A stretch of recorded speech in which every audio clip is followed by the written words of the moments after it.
Yeah.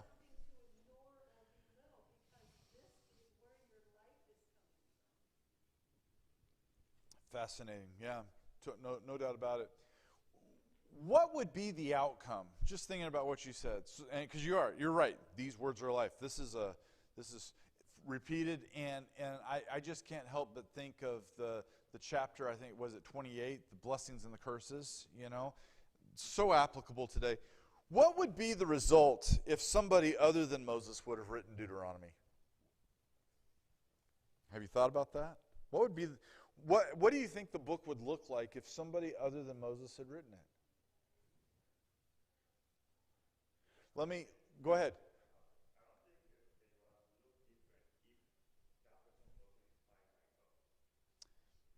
I agree, but how would the meaning be different?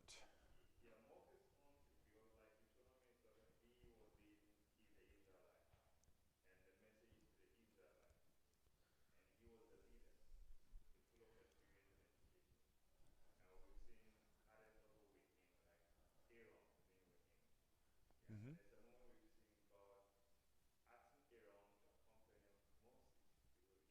Yeah. Mm-hmm.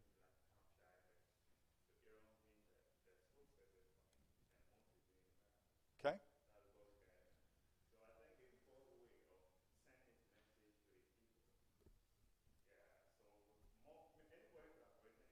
Yeah. Okay. All right. Yeah, I appreciate that. Thank you, Anne.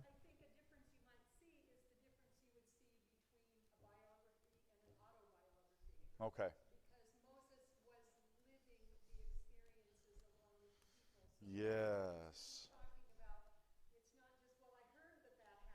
Yeah.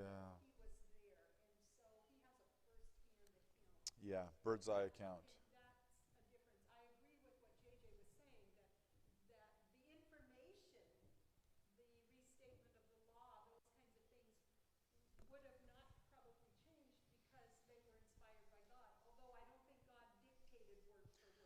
No.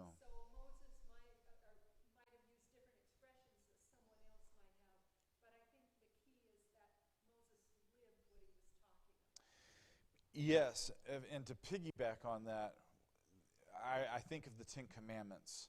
The Ten Commandments are given in Exodus, but they are given as the transcript of what was written on the stone, right? But in Deuteronomy, they're given as an account, a human account of what was written on the stone. Does that make sense? That's why there's a variation in the way they read. In Deuteronomy, it's Moses telling us what the Ten Commandments are and mean. In Exodus, it's God telling us what they are and mean. Yeah, you had a thought.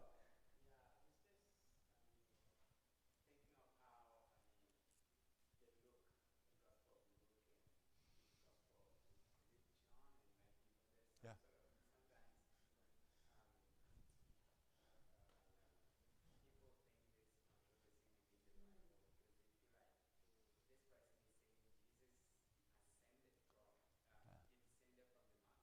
Yeah.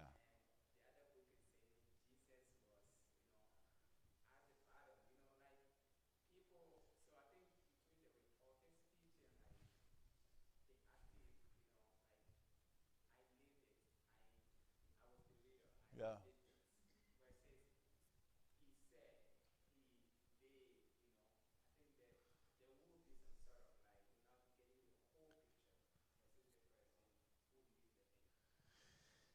There are there are in this room right now, there are people who are natural born leaders, and there are some that are natural born followers. And within this room, if we were to go around and we were to ask for a perspective, just jump right out there and tell us. But I think that the point is that as a follower, our perspective is going to be from a position seated. If we were being asked what happened here, we will tell the story from different perspectives. And to follow up on what you're saying, let me go back and look at the Gospels for just a moment. Matthew and John were eyewitnesses. Mark and Luke were not. do we lessen their story, or do we I will tell you, textual criticism does. Scholars look at it and they go, wait a minute, Luke is, who wrote their gospel first? By the way, Mark. Mark is really the gospel according to who? Peter. Yeah, Peter. Mark joins Peter in Rome and writes the gospel account from the eyes of Peter. Now, when you understand that and you go back and you read the gospel of Mark, you go, that's why we don't find that that Peter cussed at Jesus. Mark doesn't tell us that. That gets left out. Why? Peter doesn't need you to know about that part of the story. You see. So the reason why I think that it's so imperative to understand Moses as the author, and this is going to lead to my next question, the reason I think that it's imperative for us to understand the identity, the personality, and the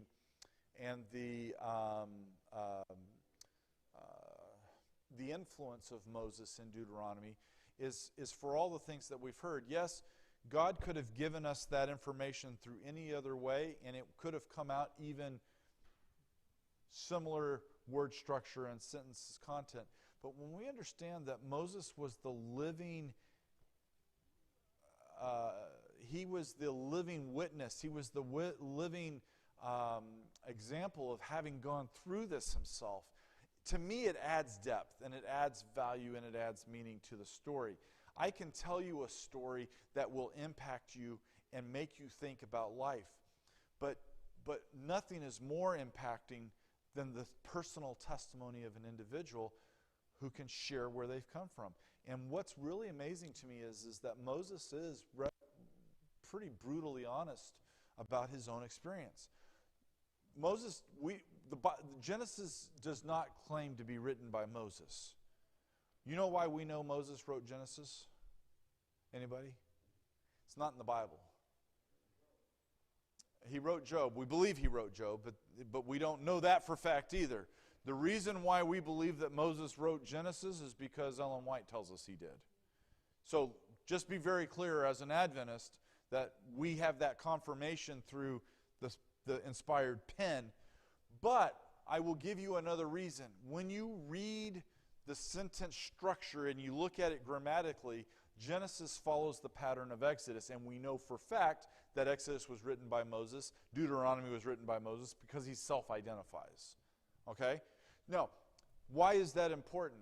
Because in the story, in the context, we understand where he's coming from, his life journey. We get a glimpse of not just Moses who was born in a weed or left in a weed basket. We get to see the story of a guy who was inspired with the story of our beginnings.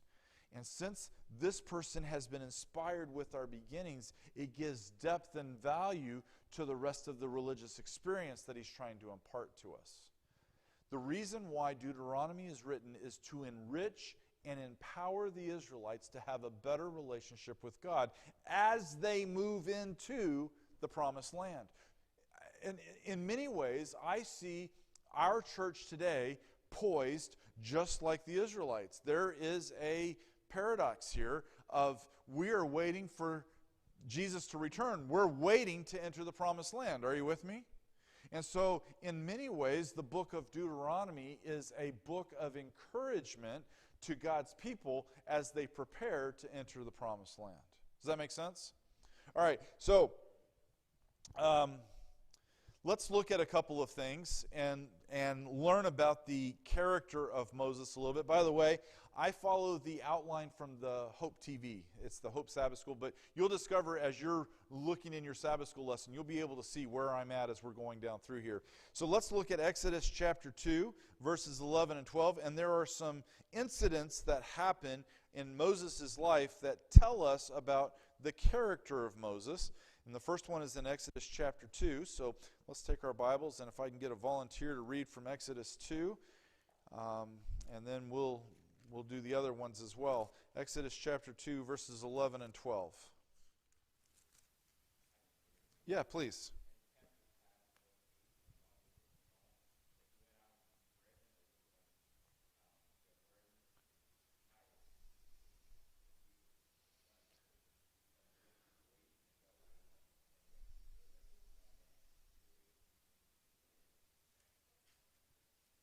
Okay. What does that tell us about Moses? What did we learn from that two sentences, those two verses? He identifies with his people and he wants to help. Okay, he wants to help. All right.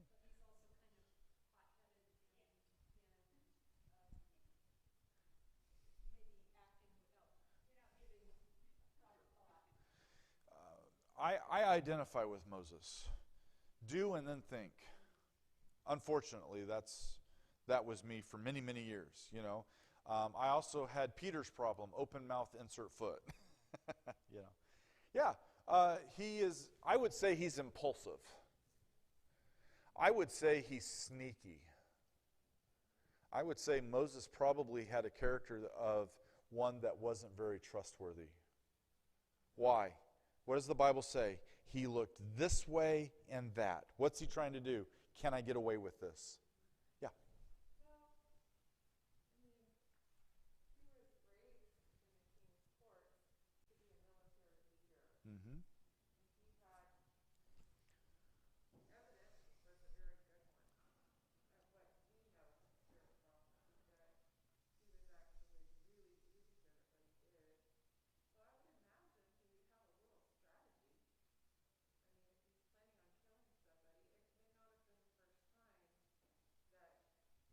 been practicing leading armies and things like that. It may not have seemed like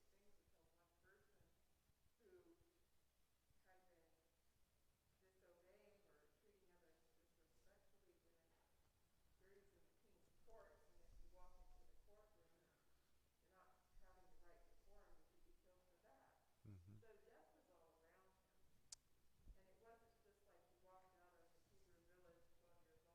By this time he was probably been surrounded by it for a good several years. I mean, he was 40. Yeah, yeah. And I think you're hitting the next thought that I had on this right on the head. He was not afraid of death. People were tools to him or vassals to him, which shows his courtship, with the Pharaoh. I think that's very profound. There's another thing I was thinking about as I reflected on Moses in these verses specifically. He looked left and right.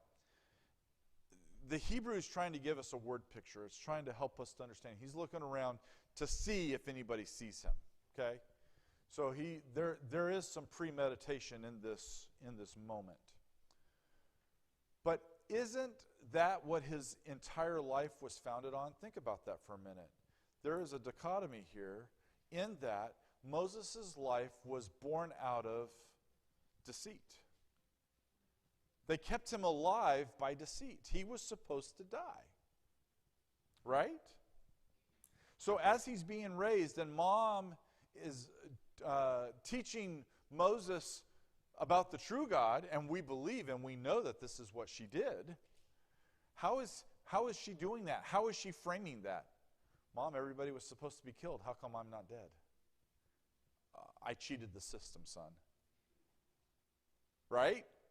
And yet, what this tells me is there's a time and a place to not follow Caesar's rule. Right? And yet at the same time, for me it creates a dissonance. And I think that Moses is living with that dissonance. And so you have the Egyptians attacking the Hebrews. He knows in his heart that he's a Hebrew. So what does he do? He gives back to them what should have been done to him. You ever thought about it that way? I mean, this is rich. There's more. Time's going too fast. Let's look at the next one. I could spend all afternoon on that one. Exodus 4:10. Somebody read that one for us. 4:10 all the way down to 18. There's a few verses on this one, but there's another story here that gives us an insight. Somebody want to read that for us? Exodus 4, verses 10 to 18. All right? Yeah, please.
Okay, thank you. What do we learn about Moses from these verses? What jumps out at you as we read these verses? Reluctant. Yep. Which is funny because as a commander down in Egypt, take somebody's life, there was no hesitation. There was sneakiness, there was checking it out, but so what's going on here? Where's this at? What stage of life is this? He's 80 now, right? Moses is being called to go back to Israel, or to Egypt. So now, all of a sudden, he's not the distinguished officer. Now he's the longtime exile who's been asked to go back. Okay, there's some emotion here. Yes? Yes, sir. Scared.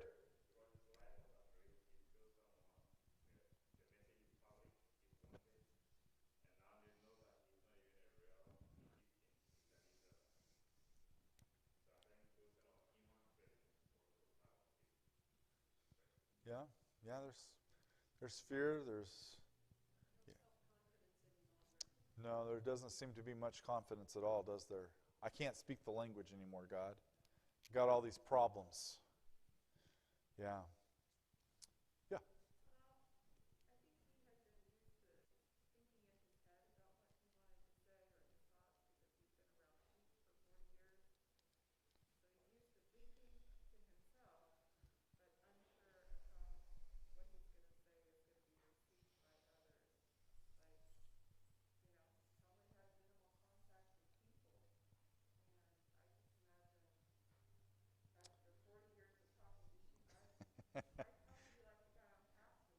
Yeah?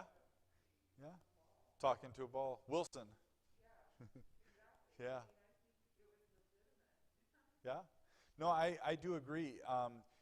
We build confidence in the affirmation of others. So sheep don't give good affirmation, unfortunately. Let's keep going. Exodus 32, 30 to 32. Exodus 32, 30 to 32. We're going to see one more transition in the character of Moses. Exodus chapter 32, verses 30 to 32. If I could have another volunteer read that one for us. Go ahead.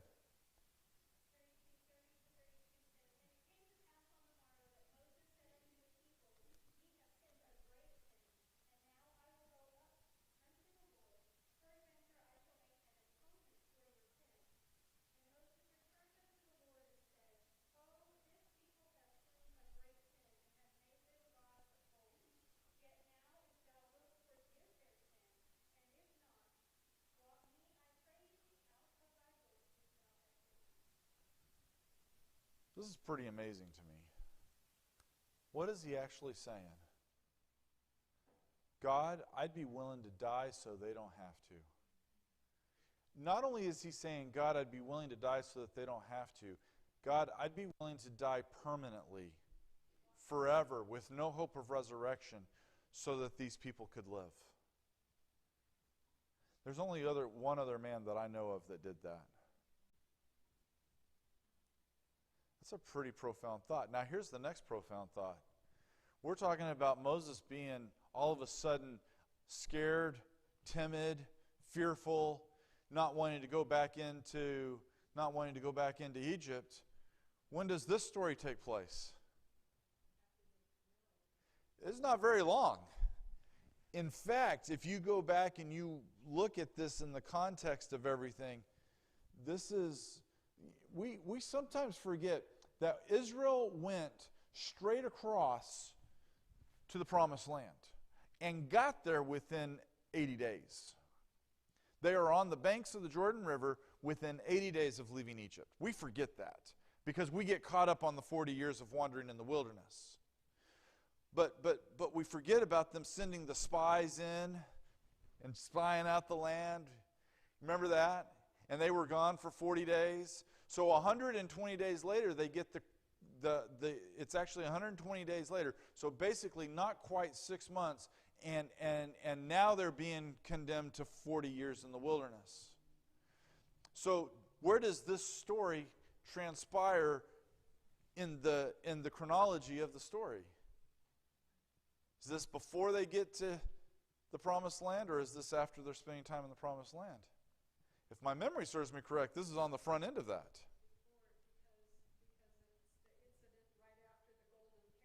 Yes. Yes. When Moses is on the mountain getting the Ten Commandments. God's up there telling them don't have any other gods, and they're down here having another God. Yeah, so think about this for just a minute. This is how crazy this is. They leave Egypt, they come across the Dead Sea, they get to Mount Sinai, they're camping there, they're on their way, and Moses gets the Ten Commandments. So in just a matter of months, maybe not even 3-4 months, Moses goes from being timid and shy to, God, let me die in their place. What does that tell you about his character?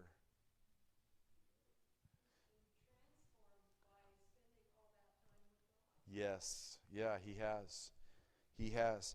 And maybe to some extent, yeah.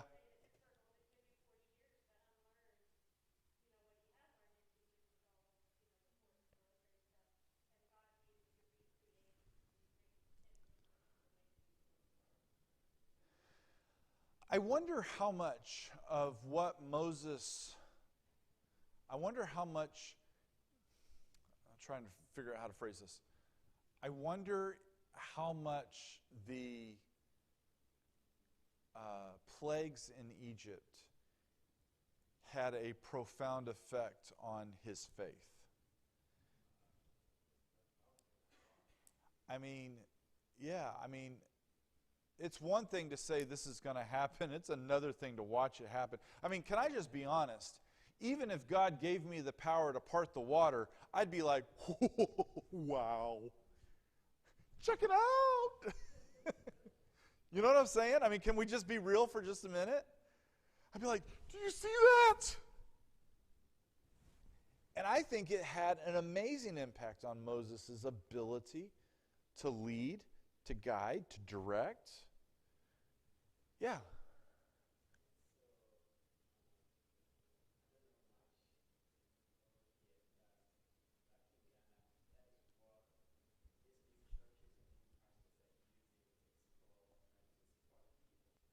Hmm.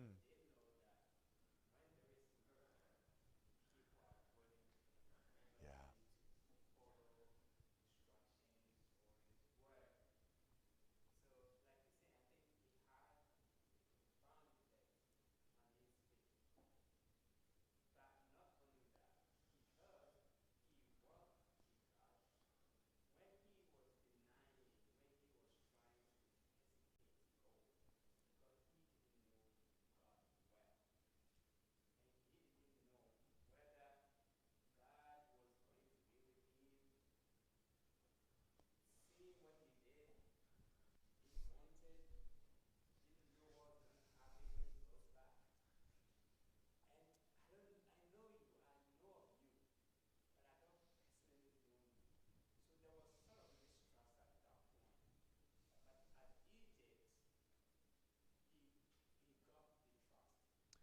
Yeah.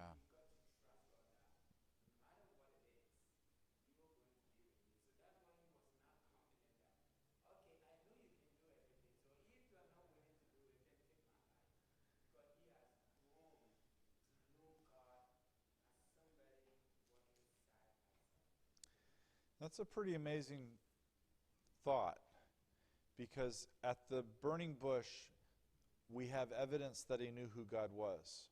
He's having a conversation with him. This is not a new person to him, but it is a new experience to him. But yeah, caring for sheep is like what I do. You know, I pray every day, and I ask God for miracles now and again. And I've seen some miracles. I've experienced a few miracles. There was twice in my life that I know of. I'm not a prophet, but I was given a prophetic message. You understand the difference? I'm not a prophet. I don't claim to be a prophet, but I was living in New Orleans, and there was a lady in my church who did not want to leave for Hurricane Katrina when I was pastoring down there. And I'm telling you, the Spirit of God moved on me so hard that I told her that she needed to leave town. And I went man of God on her. I said, I'm telling you as a man of God, get out of town. She did. If she hadn't, she'd have died. Her entire house was submerged under the water. She could not have survived. But even though those experiences are in our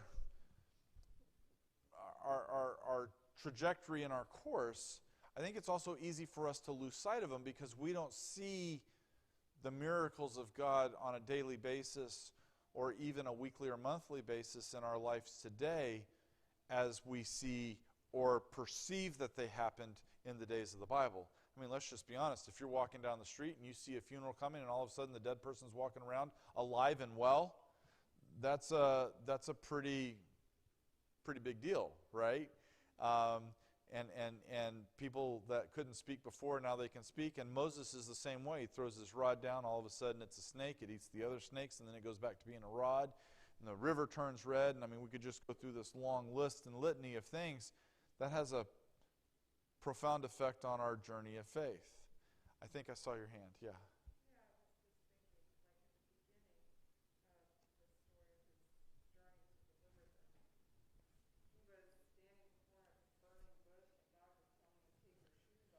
Mm-hmm.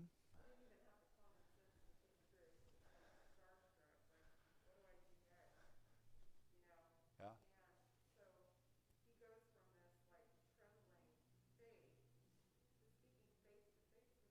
Yeah.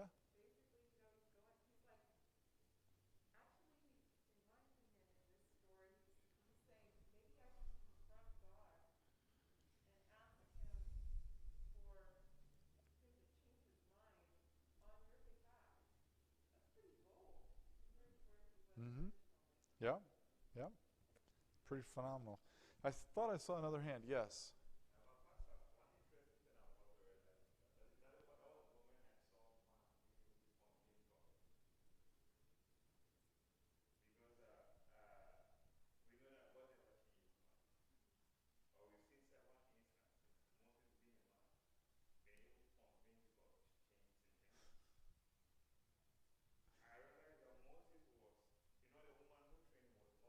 Yeah. Yeah. Yeah. Yeah.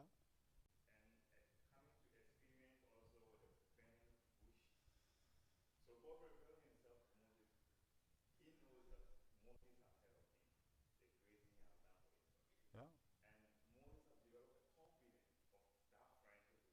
Yeah. Yeah.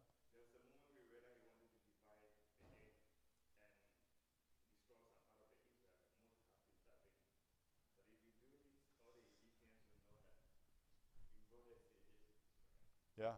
Yeah.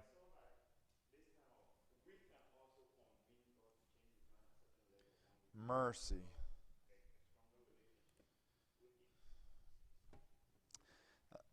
To me, that is so profound what you just said. We can convince God to change his mind. Because isn't that what the New Testament teaches us? That one man, if he was righteous, could move the very arm of God?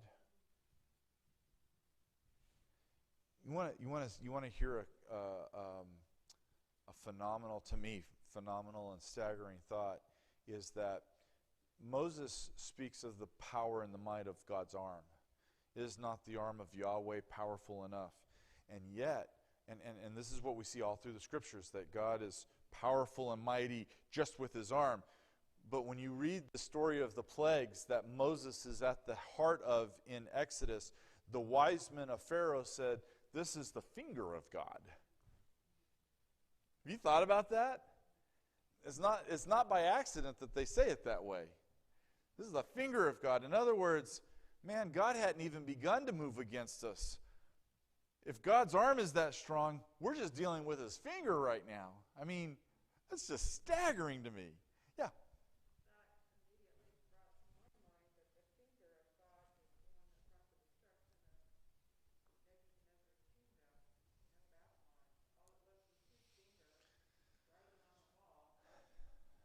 Yeah. Yeah. There are 6 examples in Deuteronomy of how God provides for his people. And let's see if I can bounce over here so I can bring you up to where we're at in the lesson. If you're trying to follow along that way, we're up to Tuesday leading into Wednesday. God provides for his people in unique ways. And the six that I was able to, or that the outline brings out, is in Deuteronomy chapter 1. They have numerical growth. Time is getting away, so I just kind of want to highlight a couple of these things because I want to talk about the failure at Kadesh Barnea. There was the numerical growth of the people. In Deuteronomy chapter 1, we also see that God gave wise counsel to Moses. Moses was able to discern, and he was able to share that wisdom. Being able to discern and then being able to speak in such a way that the people around you are compelled to make a decision or to act on what you are saying is a special gift. Many of us have an opinion, but many times our opinions get lost because A, we're too wordy. We gave 100 words when 25 would do. I have that problem a lot, as is evidenced by the hour and 25-minute sermon. Sometimes the power of the word is lost because we may not be convicted on it ourselves. Sometimes the power of the word is lost because we don't put it together in a compelling manner. Moses seems to not only have discernment, but he seems to have wisdom in how to share those words. And I don't want you to be disheartened by what I'm about to say, but to me, the psychology of humanity is one of the most fascinating things. I hated studying psychology in college. Otherwise, I'm pretty sure I'd be a psychologist because I love it now. And I like to watch shows about psychology. And just to give you an example, how do we use our words to compel other people to behave in a certain way? Case in point, a couple of years ago, I got stopped by a police officer. I was driving to church, I was running late, and I was exceeding the spirit of the law. And I was in the far right-hand lane, and I was gassing hard on it because I was losing that lane. But all these cars were going slow, and I saw that if I could just get around about 4 of them, I'd have a straight and clean shot. And as I came around the curve on that far right lane, it was an on-ramp, it was an access lane onto the freeway. And as I came around the corner, there he was. He was sitting down at the end of the access road. He couldn't miss me. I couldn't miss him. And I thought, oh, man. So I pull over. I just didn't even wait. I just knew he was coming to get me.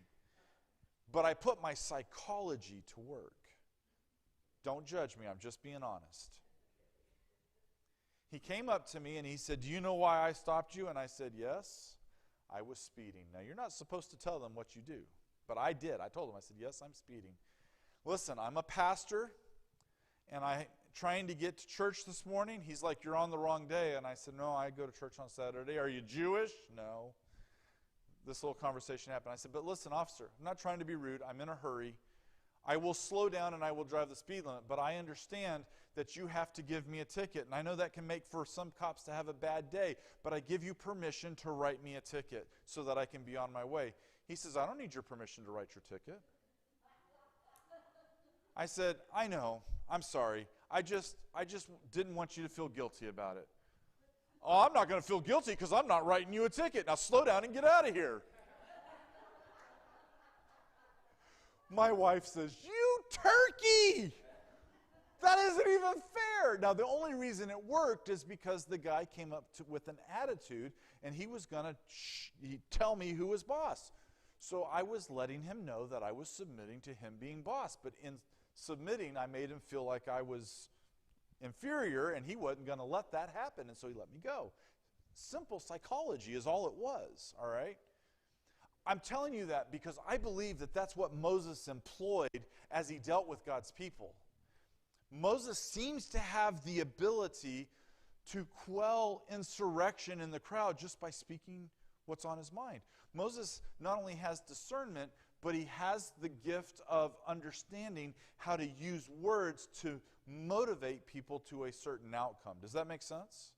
So that's one of the things I saw in the text as I looked at chapter 1, verses 13 to 17. I saw that he had wise counsel. Deuteronomy chapter 8, we see that they get food and they get water. They're getting guidance. Chapter 29, there's supernatural preservation for God's people. I don't want to get into that because time has already passed. But there is a lesson in all of this. And what do you think that lesson is? What do you think the lesson is that God is trying to convey to Israel, to us, through these experiences in the wilderness, through the experiences of Moses' leadership? What do we learn?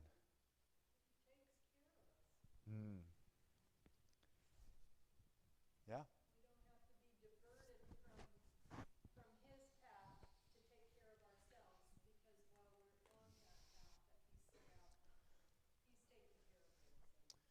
So if God's got it all figured out, and we can trust Him, and God's going to provide for every need that we have, and listen, I can relate to them being hungry out in the wilderness. There have been times when the money was gone, but the month wasn't. Y'all aren't hearing me.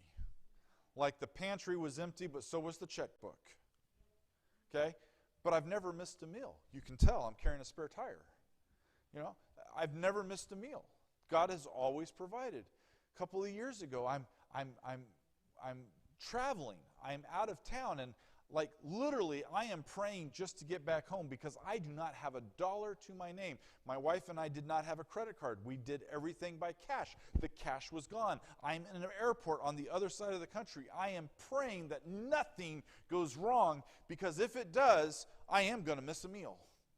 You know what I'm saying? Like if there's a stoppage of flight, if there is a, it doesn't matter. And I'm just like, but as I was sitting there and I was praying about this, and I was like, God, you know, I need $400 just to make it to the end of the month. I don't know where this is going to come from. I don't know what to do. And I met somebody. I ran into somebody at the airport, and we were talking. Never mentioned my need. I didn't say a word to him. I'd only told that to God. My wife didn't even know just how dire we were. I mean, she could look at the count, but she didn't in those days. She just, whatever. I'd just say, baby, don't spend, and that was good enough, you know. She said, well, I spent $75. I'm like, you know, running to my sock drawer, pulling out some money and putting it in the bank real quick. But so as I'm getting ready to leave this guy, this friend of mine, he sticks out his hand and he shakes my hand. I could feel something in his hand. And as I walked away, I just put it in my hand. I put it in my pocket. I didn't do anything more.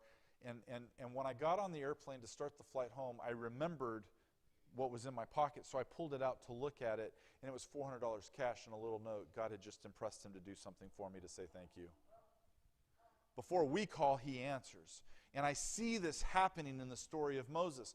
But when we have those kinds of experiences in our life, why is it so hard to keep on trusting God to fix it the next time when he did it the first time? You know? Just because he did it this time doesn't mean there's not going to be a next time. Yeah, a thought.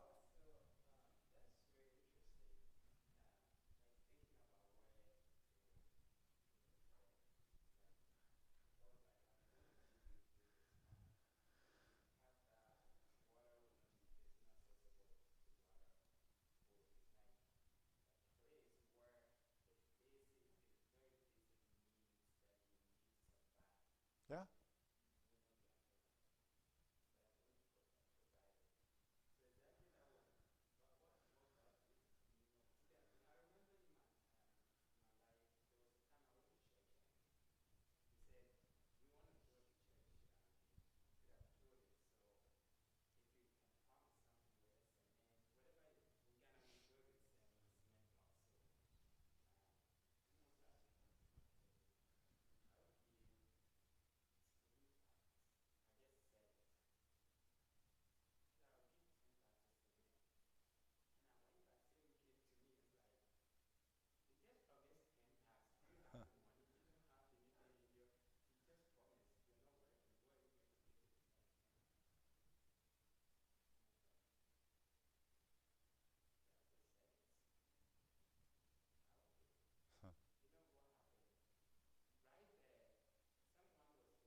Yeah, it's amazing.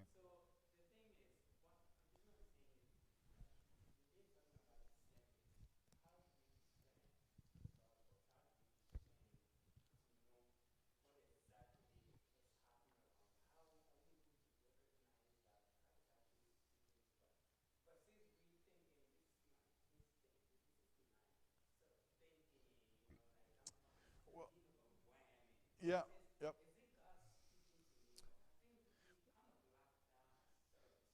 Well, and you're using the key word discernment, which, by the way, is a spiritual gift, which means then that it is a gift that is to be developed.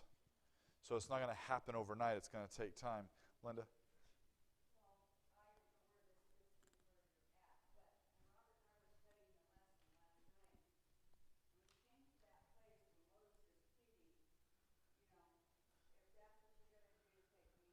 Yeah.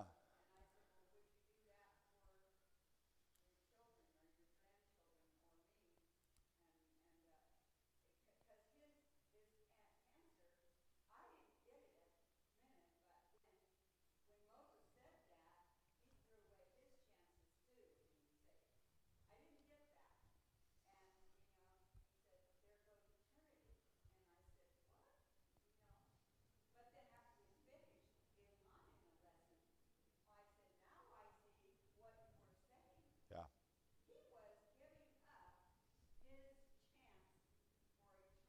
Yeah. Yeah. Yeah.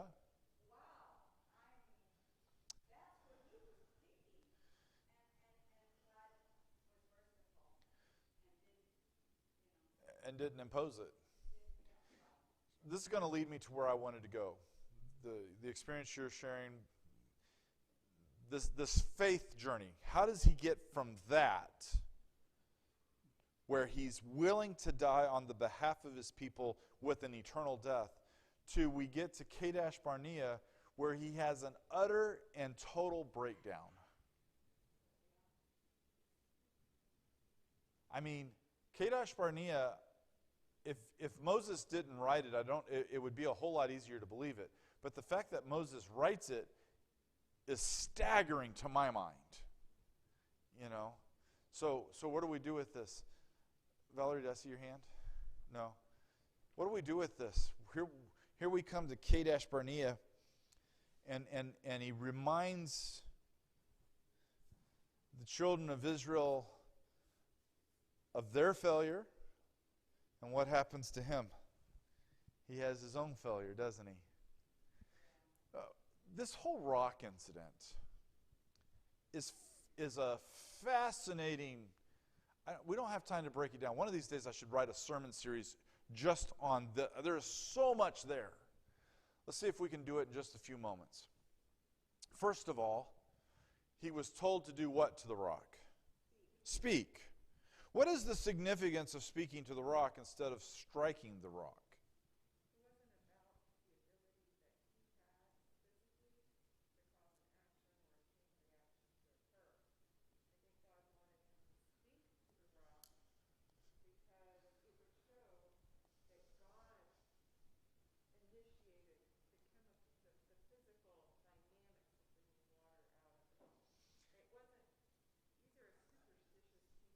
Yes. Who by word can do this?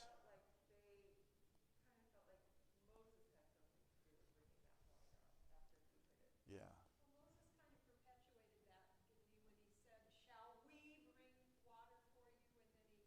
And you hit the rock. Well, yeah, he was doing God's work for God. So before, bear with me. This is amazing to me. We are talking about a part of the world that is so dry that when you sweat, your sweat dries almost instantaneously. Like, I walked all over Petra, which is in the heart of Hotville, okay? And it was so stinking hot that day. And I was dripping sweat, but I was not dripping wet. It's crazy. I was carrying a bottle of water, and I swear, as I tried to drink it, it evaporated as I'm being facetious, but it felt like that because it didn't feel like it was doing any good as I drank it. And I'm just going to tell you, it was the Sabbath. And my bottle of water, I walked into Petra thinking that 16 ounces was going to be enough in 110-degree heat. I bought water on the Sabbath, y'all. I thought I was going to die. Because speaking to the rock didn't afford any water to me. Nor did hitting it. And that's kind of my point.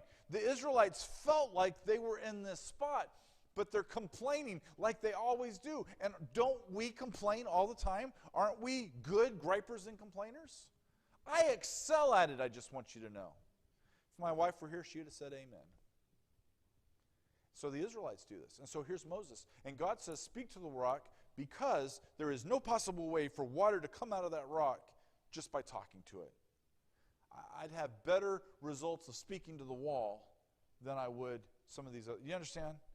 So now he hits the rock, and in hitting the rock, he imposes his own will on the rock as opposed to God's will. That was the sin. That was the sin. The moment that Moses usurped God, you see, that act became a blasphemous act. Moses took on the characteristics and trait of God himself to take care of the people. Moses laid aside his humility that he had, and Moses is considered one of the most humble people of all time. He's right up there next to Job if you read the scriptures. But for some reason, he lays all of that aside, and he has an act of blasphemy to which God honors. That's an amazing part of the story in itself. God honors Moses' why? Why does God honor it? Think about this. You just told me just a minute ago, Linda, that Moses interceded and imposed himself between God and the people so that the people wouldn't die. God did that for Moses on behalf of Moses' past experience. Now, Moses is in the wrong, but on behalf of the people, God steps in and says, I'm going to do this anyway because of your past experience. Do you see it?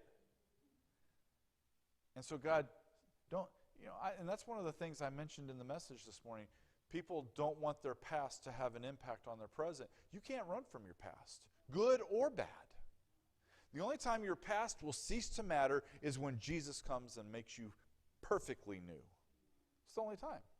And so as I look at this story of Moses' grand failure, what it shows me is it doesn't matter how much faith I have built up. It doesn't matter how many positive experiences I've had along the way, faith-building experiences along the way, experiences that are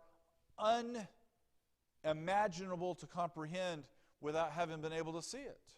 I mean, honestly, you ever seen an ocean just part and walk across? I mean, we can't get our head around some of the things that happened, and yet what does God do? Or what does Moses do? Somehow, in the middle of all of this, he has this brash moment where he reverts back to Moses from Egypt land, and he fails. And he fails. Last comment.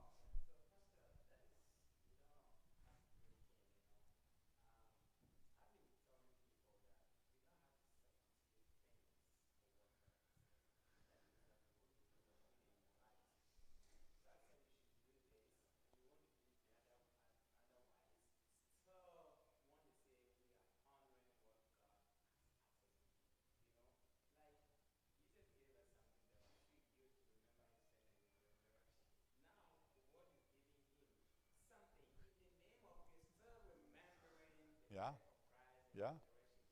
Living what exactly God did. So I think the lesson there was like, yeah, Moses, I've worked with you for long, but I want you to know that I'm practical. Yeah. I mean it. And that is the key. That is the key. So let's close out our lesson today. As we look at all of this, what is the lesson of Moses, the history lesson? There's a little bit left we didn't hit, but what is, as you reflect now, what is the overarching message that we can take from this history lesson of Moses' life? What did you get from it? I'll tell you, for me, I'm sorry, go ahead. Well, I think he goes from, if you were to do kind of a stage by stage, goes from self-confidence to self-distrust, confidence in God, to confidence in himself. But at the same time, it wasn't all the time. I mean, I don't think at the very last of his life this was his constant way of dealing with situations. Yeah. I think it popped up, so to speak, but that's how I, Crept up on him. Yeah. yeah. Yeah. For me, the lesson of Moses is, as I look at his experiences and then I read what other Bible writers had to say about him and what Jesus himself had to say about him, I'm going to tell you, probably what is so amazing to me about Moses is not that he deserved to go to heaven, it's the fact that God took him to heaven ahead of all the rest of us. That's staggering to me. It's staggering to me as I read the other Bible writers that they considered Moses the most humble, the most godlike, the closest thing you could get to God without actually seeing God. I look at Moses, and we didn't even talk about the experience that he had where he said, God, I want to see you. And God's like, man, if I showed you myself, you would die. He says, well, show me something. Just pass in front of me. And so God covers his eyes and passes in front of him, and Moses gets a glimpse of God's back. It's pretty cool. And so what I take from is that there is hope for a messed up dude like myself. You know? I'm going to make more mistakes. I just know it. It's not that I try. It's just that it's going to happen. And you know, it's amazing to me as I'll finish my thought with this. When I was sitting there on the couch with my wife, I thought life was over. You know, ministry was over, life was over, because my life and my ministry were one and the same. But what I learned is that learning is a process that goes for the rest of your life, and I see this with Moses. I see massive faith advances, and I see massive failures. I see massive moments where he is able to connect people to God, and I see moments where he absolutely destroys their faith in God.